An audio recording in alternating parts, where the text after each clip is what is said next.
యేసు రక్తమే జయం పరిచర్య ప్రియ రక్షకుడైన యేసుక్రీస్తు నామమున ఈ ఉదయకాలమున మీ అందరికీ శుభములు కలుగునుగాక. మీ పితరుల దేవుడైన యెహోవా మీ జనసంఖ్యను 1000 రెట్లు ఎక్కువ చేసి తాను మీతో చెప్పినట్లు మిమ్మల్ని ఆశీర్వదించునుగాక అని దేవుని వాక్యము సెలవిస్తుంది. నా ప్రియ సహోదరి సహోదరులారా, అలనాడు ఇజ్రాయేలీలు దేవుని దీవెనలతో వర్ధిల్లుచు విస్తారముగా అభివృద్ధి పొందారు. నీవు కూడా అట్టి ఆశీర్వాదమును పొందుకోవాలంటే దేవుని వెంబడించుము, ఆయన అనుసరించుము, ఆయనకు విధేయతను చూపుము. అలా నీవు చూపుతానని ఇప్పుడే నీలో నీవు తీర్మానించుకొనుము. తప్పక దేవుడు నిన్ను తన ఆశీర్వాదములతో అభివృద్ధి పొందించును. అప్పుడు నువ్వు ఫలించేదవు, విస్తరించేదవు. తద్వారా నీకు సమృద్ధి కలిగి సమస్తమైన కీడులలో నుండి తప్పింపబడి గొప్పగా వాడబడదు.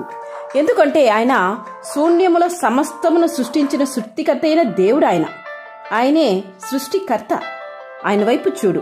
నీ స్థితిగతి ఒకవేళ శూన్యముగా ఉన్నదా, అల్లకొల్లంగా ఉన్నదా, ఏదైనాను ఆయన చెంత నీవు సమర్పించు. వాటిని నీవు చూసి భయపడకు, ఆందోళన చెందుకు.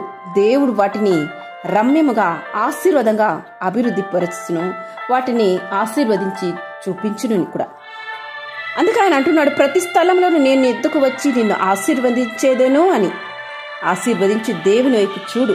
సమస్త ఆశీర్వాదాన్ని నీవు పొందుకొందు.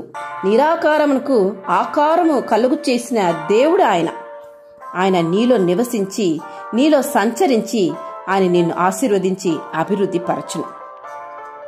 దేవుడు నీ యొద్ద ఉంటున్న ప్రతి స్థితిగతిని మార్చి నిన్ను ఆశీర్వాదములతో నింపడానికి చాలిన దేవుడు ఆయన. దేవుని వైపు చూడు. నీతిమంతుల ప్రార్థన ఆయన అంగీకరించు దేవుడు ఆయన. నేడు ఉన్న స్థితిని చూసి భయపడకు. వాటిని మార్చగల శక్తివంతుడైన దేవుని చెంత నీ ప్రతి భారమును అర్పించి చూడు.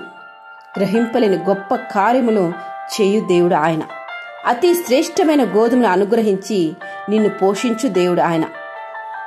ఇంతవరకు నువ్వు పోగొట్టుకున్న దానిని దేవుడు నీకు ప్రతి దానిని మరలా నీకు 2 అంతల ఆశీర్వాదముతో ఇవ్వబోతున్నాడు.